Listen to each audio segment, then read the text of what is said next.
ನಮಸ್ಕಾರ ಸ್ನೇಹಿತರೆ. ಕಡಿಮೆ ಬಂಡವಾಳದಲ್ಲಿ ದಿನನಿತ್ಯ ಬೇಡಿಕೆ ಇರುವಂಥ ಒಂದು ಬಿಸ್ನೆಸ್ ಮಾಡೋಣ ಅಂತ ಯಾವುದಾದ್ರೂ ನೋಡಿದರೆ ನೋಡಿ, ನಮ್ಮ ಅಡಿಕೆ ತಟ್ಟೆ ಬಿಸ್ನೆಸ್ ಕೂಡ ಒಂದು ಉತ್ತಮ ಲಾಭ ತಂದುಕೊಡುತ್ತೆ ಅಂತ ಹೇಳ್ಬೋದು. ಯಾಕಂದರೆ ಇತ್ತೀಚಿನ ದಿನಗಳಲ್ಲಿ ಅಡಿಕೆ ತಟ್ಟೆಗೆ ಸ್ವಲ್ಪ ಡಿಮ್ಯಾಂಡ್ ಜಾಸ್ತಿ ಆಗಿದೆ. ಈಗ ನಾವು ಒಂದು 8-10 ಇಂಚಿಂದು ಅಡಿಕೆ ಪ್ಲೇಟ್ ತೊಗೋತೀವಿ ಅಂದರೆ ಈ ಅಂಗಡಿಲಿ ನಮಗೆ ಒಂದು 6 ರೂಪಾಯಿ, 5.5 6 ರೂಪಾಯಿ ಆಗ್ತಾಯಿದ್ದಾರೆ. ರೌಂಡು ಸ್ಕ್ವಯರ್ ಬಂದು 6.5 7 ರೂಪಾಯಿ ತನಕ ಇದೆ ನೋಡಿ.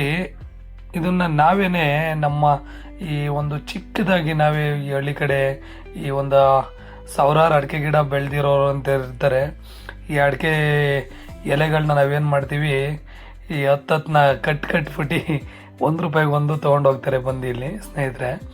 ಸೊ ಅದರಿಂದ ನಮಗೇನು ಲಾಭ ಇಲ್ಲ. ಸೊ ನಾನು ಹೇಳೋದು ಏನಂದರೆ, ಈ ನಾವೇ ಒಂದು ಸಿಂಪಲ್ಲಾಗಿ ಒಂದು 2 ಅಥವಾ 3 ಮಿಷಿನ್ ಮಡಿಕೊಂಡು ನಾವೇ ನೋಡಿ ಅಡಿಕೆ ಪ್ಲೇಟ್ನ ತಯಾರು ಮಾಡುವಂಥದ್ದು ಒಂದು ಪ್ರಯತ್ನ ಮಾಡ್ಬೋದಲ್ವ ಅಂತ ನನಗೊಂದು ಅನಿಸಿಕೆ ಬಂತು. ಇದ್ರ ಬಗ್ಗೆ ಏನಾದ್ರು ನೀವು ಹೆಚ್ಚಿನ ಮಾಹಿತಿ ತಿಳಿದವ್ರು ಯಾರು ಇದ್ದರೆ ದಯವಿಟ್ಟು ಕಮೆಂಟ್ ಮುಖಾಂತರ ತಿಳಿಸಿ. ಇದಂದರೆ ಲಾಭ ನಷ್ಟ ಯಾವ ಥರ ಇರುತ್ತೆ ಅಂತ ನನಗೂ ಗೊತ್ತಿಲ್ಲ. ಇಲ್ಲಿ ನಮ್ಮ ಸ್ನೇಹಿತರದೊಂದು ಫ್ಯಾಕ್ಟ್ರಿಗೆ ಹೋಗಿದೆ, ಅಲ್ಲಿ ನೋಡಿ ಈ ಥರ ಮಾಡ್ತಾಯಿದ್ರು. ಅವರು ಒಂದು 10 ಜನ ಫುಲ್ಲು ಹಿಂದಿ ಹುಡುಗರು ಹಾಕ್ಕೊಂಡು ಎಲ್ಲ ದೊಡ್ಡ ದೊಡ್ಡ ಮಿಷಿನ್ಗಳು ಹಾಕ್ಕೊಂಡು ತುಂಬ ಚೆನ್ನಾಗಿ ಮಾಡಿದ್ದಾರೆ ಅವರು. ಅವ್ರಿಗೆ ದಿನಕ್ಕೆ ಒಂದು 10ರಿಂದ 8ರಿಂದ 10 ಸಾವಿರ ಪ್ಲೇಟ್ಸು ದಿನಕ್ಕೆ ಒಂದು ಅವರೇಜಾಗಿ ಸೇಲ್ ಆಗ್ತಾಯಿದೆ ಅಂತೆ. ಸೊ ನಮಗೆ ಅಷ್ಟೊಂದು ಬಂಡವಾಳ ಆಗುವಂಥದ್ದು ಅವಶ್ಯಕತೆ ಇಲ್ಲ. ನಾವು ನಮಗೆ ಎಷ್ಟು ಬೇಕು ಅಷ್ಟೇ ಚಿಕ್ಕದಾಗಿ ಮಾಡಿಕೊಂಡ್ರು ಏನಾದರೂ ಒಂದು ಲಾಭ ಬರ್ಬೋದೇನೋ. ಯಾಕಂದರೆ ಈ 50 ಪೈಸೆ 1 ರೂಪಾಯಿಗೆ ಎಲೆ ಕೊಡೋದ್ರಲ್ಲಿ ಏನು ಪ್ರಯೋಜನ ಇಲ್ಲ. ಸೊ ಇವರು ಒಂದು ಎಲೆಯಲ್ಲಿ ಬಂದು 10 ಇಂಚ್ ಪ್ಲೇಟ್ ಸ್ಕ್ವಯರ್ ಬಂದರೆ 2 ಮಾಡ್ತಾಯಿದ್ದಾರೆ, ಮತ್ತು ಚಿಕ್ಕದೊಂದು ಅದೊಂದು 2 ಆಗುತ್ತೆ, 4 ಜೊತೆಗೆ. ಇದರಲ್ಲಿ ನೋಡಿ ಇದು 4 ಇಂಚ್ ಪ್ಲೇಟ್ಗಳಿವು, ಇದನ್ನು ಮಾಡ್ತಾಯಿದ್ದಾರೆ. ಜೊತೆಗೆ ಏನಂದರೆ ಇದರಲ್ಲಿ ಸ್ಪೂನ್ ಕೂಡ ಮಾಡ್ಬೋದು ನಾವು. ಇನ್ನು ವೇಸ್ಟೇಜ್ ಪೀಸ್ ಏನು ಬರುತ್ತೆ ಅದರಲ್ಲಿ ಸ್ಪೂನ್ ಕೂಡ ಮಾಡ್ಬೋದು.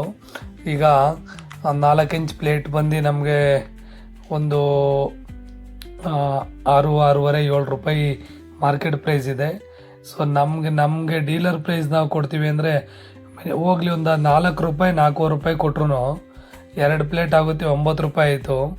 ಚಿಕ್ಕದೊಂದು 2 ಪ್ಲೇಟ್ ಆಗುತ್ತೆ, ಅದೊಂದು 2 ರೂಪಾಯಿ ಲೆಕ್ಕ ಹಾಕೊಂಡ್ರು, ನಾವು 1 ರೂಪಾಯಿ ಲೆಕ್ಕ ಹಾಕೊಂಡ್ರು ಅದೊಂದು 2 ರೂಪಾಯಿ, 9 2 11 ರೂಪಾಯಿ. ಒಂದು ಎಲೆಯಿಂದ ನಮಗೆ 11 ರೂಪಾಯಿ ಲಾಭ ಬರುವಂಥದ್ದು. ಸೊ ಅದರಲ್ಲಿ ಇದು ಕರೆಂಟ್ ಬಿಲ್ಲು ಮತ್ತು ಲೇಬರ್ ಚಾರ್ಜು ತುಂಬಾ ಹೋಗುತ್ತೆ, ಇಲ್ಲ ಅಂತಲ್ಲ. ಸೊ ನಾವು ಬೇರೆಯವ್ರಿಗೆ ಕೊಡೋದಕ್ಕಿಂತ 1 ರೂಪಾಯಿ ಕೊಡೋದಕ್ಕಿಂತ ನೋಡಿ ನಾವೇ ಈ ಥರ ಮ್ಯಾನುಫ್ಯಾಕ್ಚರ್ ಮಾಡಿ ನಾವೇ ಯಾಕೆ ಮಾರಬಾರ್ದು ಅನ್ನೋ ಒಂದು ಅಭಿಪ್ರಾಯ ನಮ್ಮದು. ಇದ್ರ ಬಗ್ಗೆ ಏನಾದರೂ ಹೆಚ್ಚಿನ ಮಾಹಿತಿ ತಿಳಿದವರಿದ್ದರೆ ದಯವಿಟ್ಟು ಕಮೆಂಟ್ ಮಾಡಿ. ಒಂದು ಮಿಷಿನ್ನು ನಾನು ತಿಳ್ಕೊಂಡ ಮಟ್ಟಿಗೆ 70ರಿಂದ 80 ಸಾವಿರ ಆಗುತ್ತೆ ಅಂತ ಹೇಳಿದ್ರು. ಸೊ ಅದಕ್ಕೆ ಕಮ್ಮಿದು, ಇನ್ನೂ ಜಾಸ್ತಿದು ಇದೆ ಅಂತೆ. 3 ಫೇಸ್ ಪವರ್ ಸಪ್ಲೈ ಬೇಕು. ಯಾರಾದರೂ 500,000 ಅಡಿಕೆ ಗಿಡ ಇರೋವಂಥವ್ರು ಮಾಡಿ ಆರಾಮಾಗಿ ಇದೊಂದು ಬಿಸ್ನೆಸ್ ಮಾಡ್ಬೋದು.